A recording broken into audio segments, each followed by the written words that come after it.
Hi everyone, my name's Lee Plowman and I help optometrists to get new patients using their website and social media.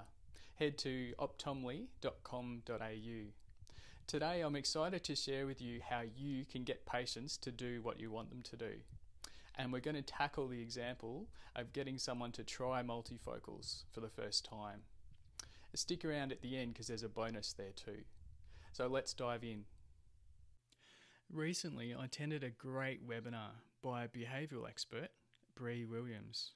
She is the author of the brand new book, Behavioural Economics for Business. Head to her website at peoplepatterns.com.au. Have you ever told your patient your recommendation and they just didn't seem to click? You know, the patients that you spent so much time explaining their eye condition in appointments and phone calls and perhaps even a summary letter. You might wonder whether or not they can understand the concept, or whether you're losing the ability to explain eye conditions simply. Perhaps behaviour is harder to change than we realise. Maybe we've been overconfident. In optometry school, we're taught to think of patients as rational thinkers. That is, if they know enough of the reasons behind our recommendations, that they'd automatically accept the evidence and gladly take action. But deep down, we know that there's more to it than that. Patients' unconscious filters tend to skew our recommendations. These are the things that make it frustrating to change behaviour. For example, when someone comes in for a routine eye exam and says that their vision's fine, then at the end, you tell them that there's a slight change in their vision. And they say, "So there's not much change in my prescription." And you say, "No, they're pretty much the same, but you can change the frames if you want to." And then they say, "But my eyes are the same." And you say, "Yes."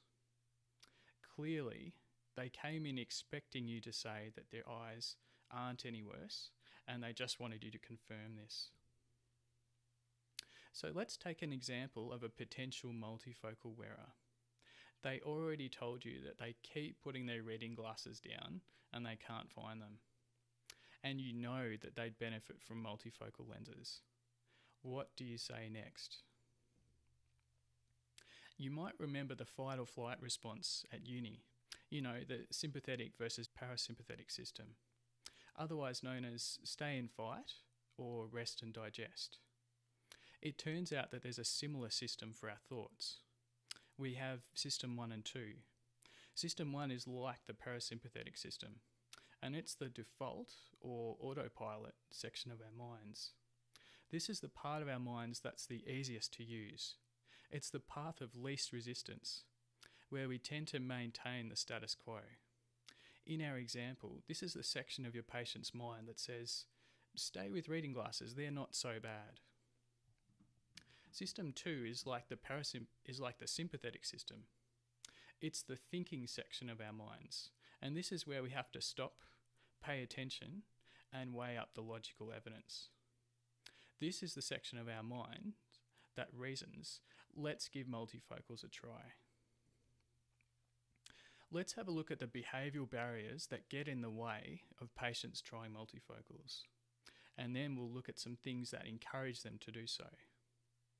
3 of the main barriers to changing someone's behaviour from Bree's talk are apathy, paralysis, and anxiety. Apathy is where patients just don't care what the multifocals are. They find them boring, they might be lazy or tired at the appointment, and this means that the effort that they need to understand multifocals is greater than the reward of actually trying them. And perhaps they're even in a hurry on their brief break for lunch. Secondly, for paralysis, someone's interested, but they feel like there's too many options to choose from. You know how many digital freeform lenses there are on the market, especially for an office worker. Do you go with a lens that's biased towards a better intermediate section, or do you try to straddle all 3 zones? Which one should the patient choose? And then there's the option of which multicoat to choose and whether to get clear transitions or polarised lenses. The patient tells themselves, "What's the difference?" And then they weigh up all the options and say there's just too many to choose from. They're paralysed and they do nothing. And the result is that they just get more reading glasses. Thirdly is anxiety. Patients are interested in the idea of multifocals, but they worry that they'll not get used to them. And this is the idea of loss aversion, where patients are happy to forsake the benefits of multifocals in favour of not risking what they have. Some of the factors to this include the cost of multifocals, the time to choose a new frame with the depth that they need, the effort of bringing their spouse back for approval, which we know is important, or whether they'll lose their reputation and they won't be considered young by their friends if they start wearing multifocal glasses. So what are some of the factors that can enable patients to try multifocals? First, we need to mitigate their fears. We need to remind patients that they have nothing to fear by trying multifocals. You can give them certainty by mentioning your 90-day adaptation warranty and explaining that there's no cost for changing to a bifocal or a single vision lens. You can also minimise the upfront commitment for multifocals by offering payment on collection. This includes swiping their private health insurance card on the day. You can also offer a lay-by system. Perhaps you could mention a statistic like 70% of the people in our practice wear multifocal lenses. This encourages your patient to follow the lead of others. You can also give them something to fear, which is an opposite, and this would be something like explaining that their spouse will be angry with them if they have to keep looking for their reading glasses. Secondly, we need to clarify their choices. This means that you only have one type of multifocal lens, or even you can switch to an enhanced reading lens if you like. However, the choice is already made for them. And you also offer the blue blocking multicoat as the default. And then just ask them if they want transitions or not. Thirdly, you can engage the patient. Make the process as easy as possible. After you've finished explaining multifocals, mention that the next step is for them to choose frames, and then tell them that we'll call them in about 10 days' time when they're ready.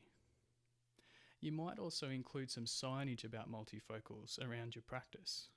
For example, you could include some small stickers on the demo lenses which say multifocal suitable.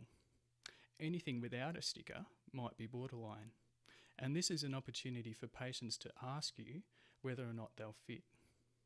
And then you can say that you'll take a seg height and check. You can also get immediate gratification on board. For example, if a patient falls in love with a pair of frames with a large depth, you can say that these frames will be too deep to look over the top for TV, but they will suit multifocal lenses.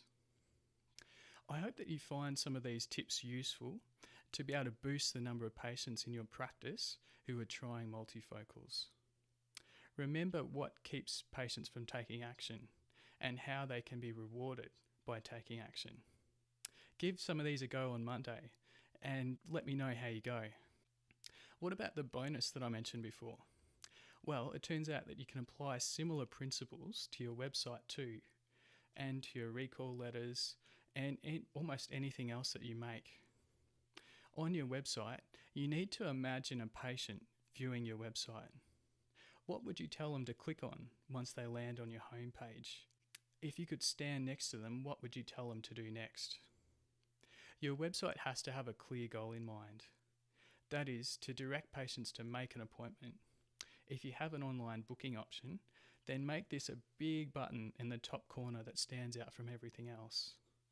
If you don't have an online booking option, make your office phone number nice and large.